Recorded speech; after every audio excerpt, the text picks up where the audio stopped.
Well, I don't know. It belonged to the Talmadge family of Springs.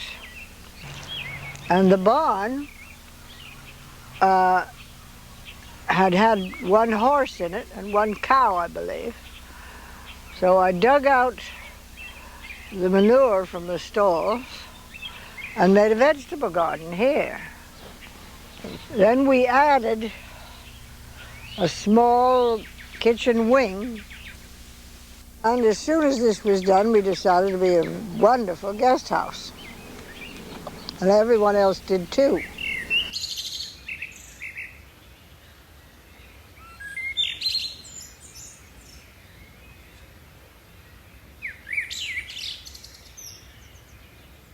I've been there with my ex-wife, and then with Mary, and now with Eileen, really with 3 women. Then later on, I came out here with girlfriends, a wife, girlfriends again. So your whole developmental history. My whole developmental in the barn. In the barn. If it wasn't consummated in this barn, then it certainly was enlivened. Yes, it was indeed. Then I slept in it with another husband. He hated it. He thought it was too old and dirty. And it was where our children discovered, our son discovered the meaning of sex, which I think sex is identified with the barn, right? He saw through the cracks in the barn, and he ran. When he was about 3 years old, 3 or 4. He ran. He ran to the main house. To the main house to get his 2 sisters. We heard the giggling of the 3 little faces pressed against the weathered boards of the barn. Jeffrey Potter, I don't remember the assortment he came with. But he came with several at a time. In any case, at dawn, it was such a beautiful spring morning and so forth, I didn't know, it seemed terribly nice in that bed and everything was lovely and things chirping outside. And we were chirping in bed, just beautiful. And there's a kind of a knothole by the pillow of this big bed. And for some odd reason, I happened to look up at the knothole, and in the knothole was the most beautiful blue eye. Oh, well, I heard about everybody else who had slept in this barn. And I knew that I was about to become part of a history. Yeah. She should have a plaque, you know, so-and-so slept here. But it would be a very long plaque. I think it's an enchanted place, I really do. Of course, the mockingbird never stops singing out here. You hear him all the time.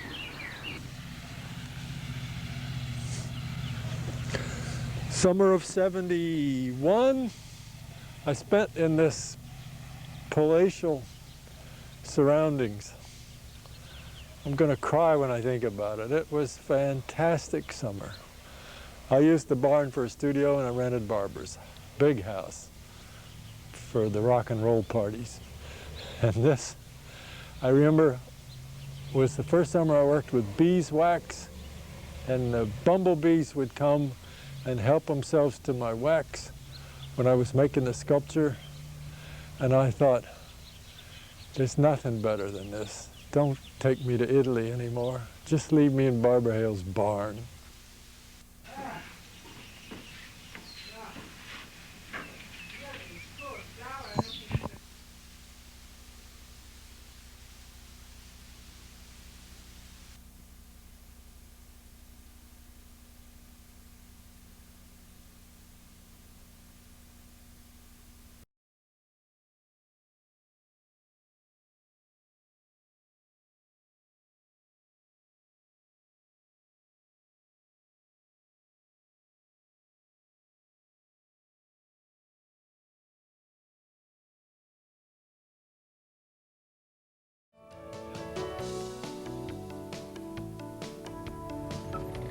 Am I the first one here? Well, you're the first one today. Oh, good. Well, it's bright and early, and the donuts look so good. Which one should I have? I think you ought to have a cinnamon donut. Okay. Hot out of the donut machine. Right? Rudy. Out of the press.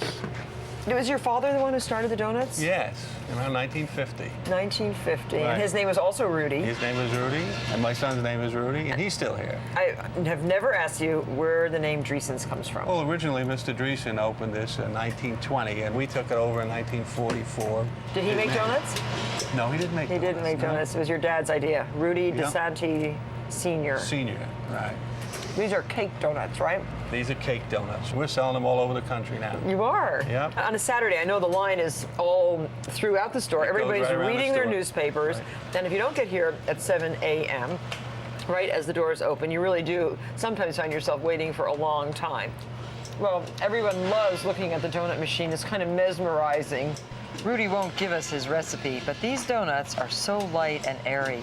And Rudy says they only have 135 calories each. How many donuts do you sell on a good Saturday during the summer? Around 300 dozen. That is a lot.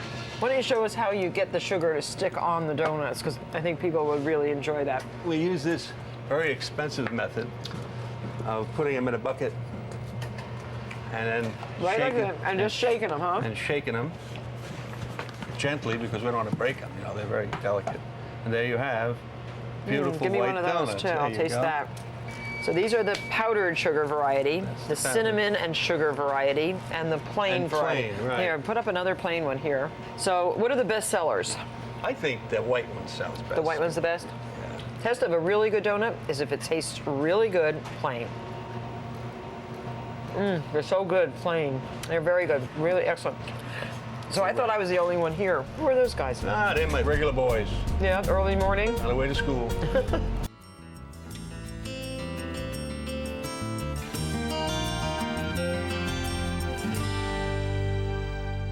Reese's Donuts. Warm, sweet, wonderful, very light.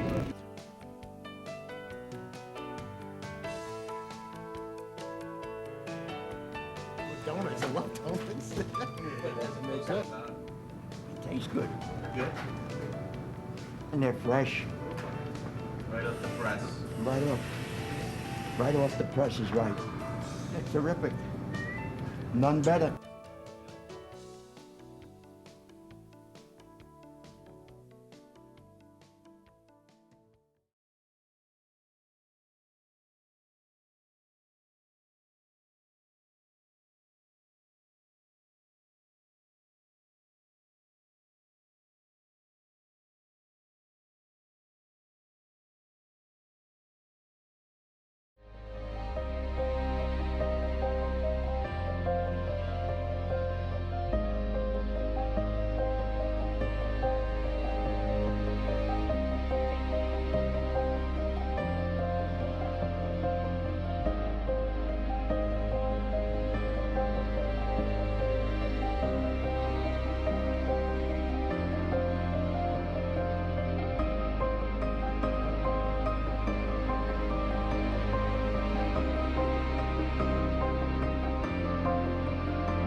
Well, of course, you know, like all the village residents, and I think the larger community, we were all saddened with the loss of the Baker Elm.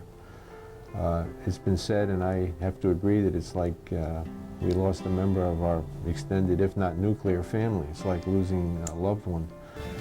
282 years old. Wonderful tree. You could go back to George Washington, I think, on that tree.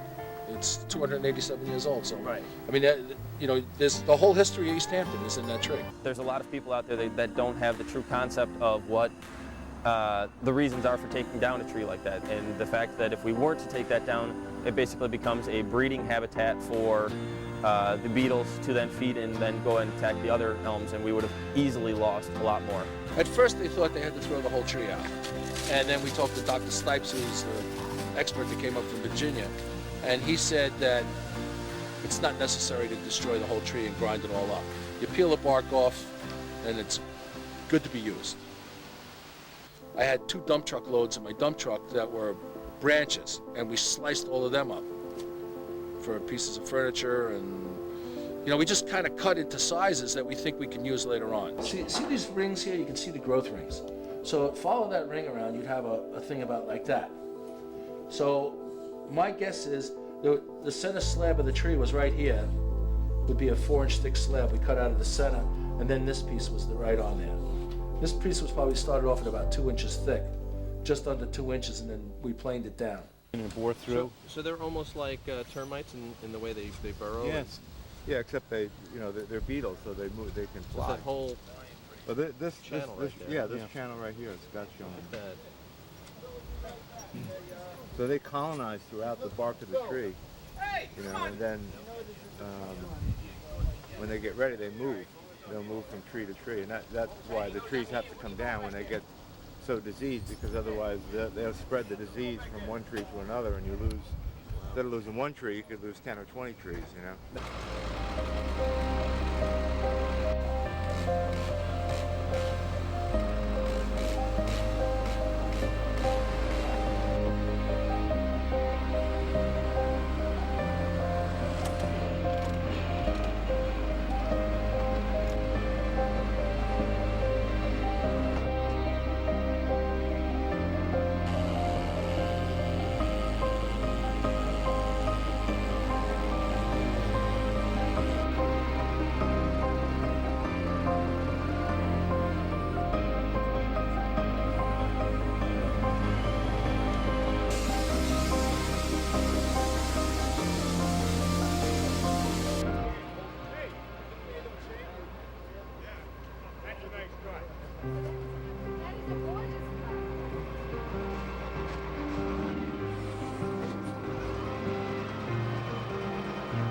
In the summer, I loved it. I worked for my dad at the store, and at the same time in the evening, I used to go out, and we had a whole group of friends that we were chasing the women.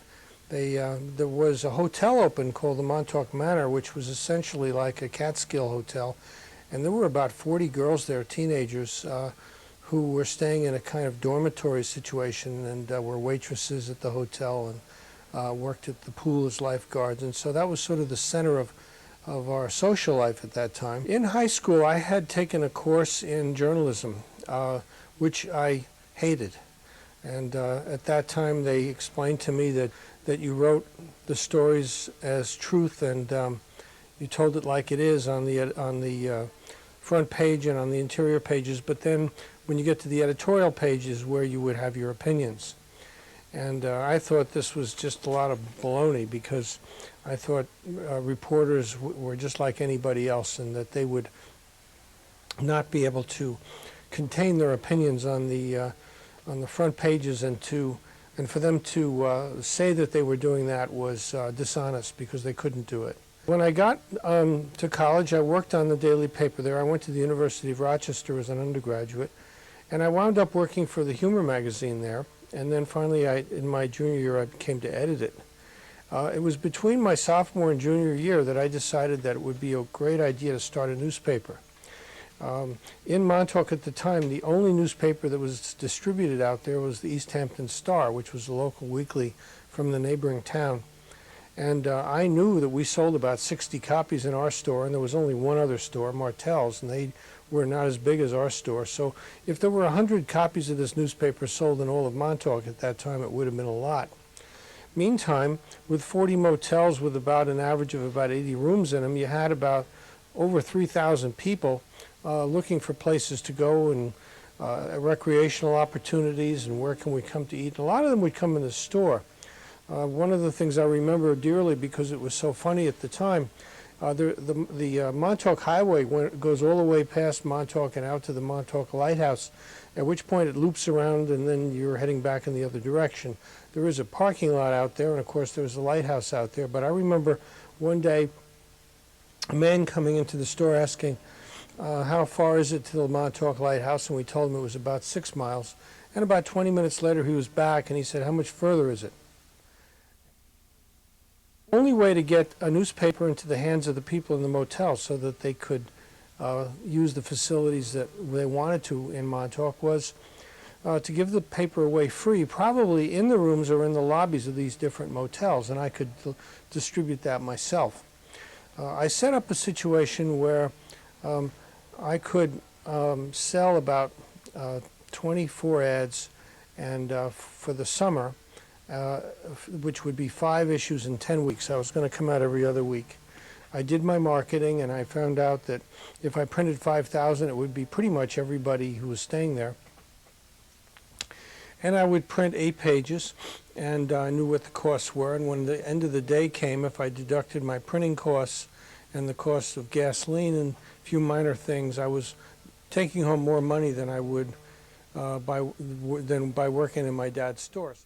After a time, the paper prospered, and pretty soon there were papers all over the place, and I kind of one year decided that they should all be combined into one, except for the Montauk one, which I guess I kept separate sentimentally. And they all became Dan's papers, and that's how that started. That was all through the 60s and 70s. And from there on, it's just been quite a ride. The paper now has about 35 or 40 full-time employees. In the summer, it runs sometimes as much as 250 or 280 pages. It never gets down below about 90 pages, and about half of them are, whatever size it is, about half of them are advertising. And I enjoy what I do very much. I feel that I've made a difference in the community and in a lot of what goes on in the town and in the various towns, and hopefully it's been for the good. And here I am.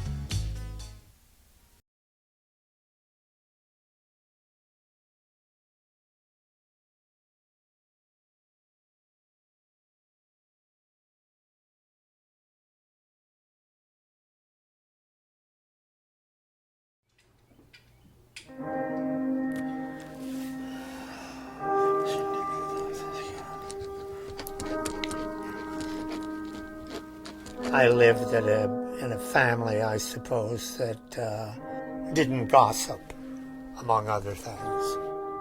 We were not a family that read. The house was not full of books. There was a lot of raw material of life I was unaware of. A date which will live in infamy. World War II changed my life. I was 17 years old, went to West Point. I was well into a military career.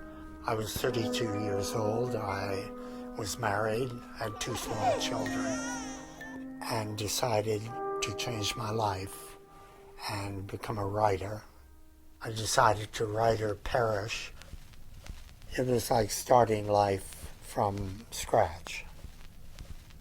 I changed my name. I was actually born James Horowitz, and I was on my own.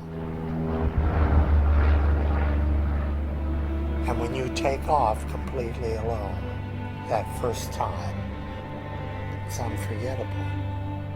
You suddenly feel a pair of wings on you, and you can write something that you think is glorious. There's a freedom in writing.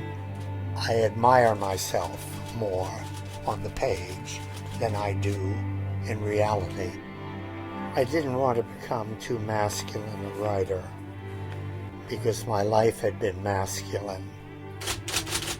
It comes from life, but it is not life. It is something else. It is a poem of life.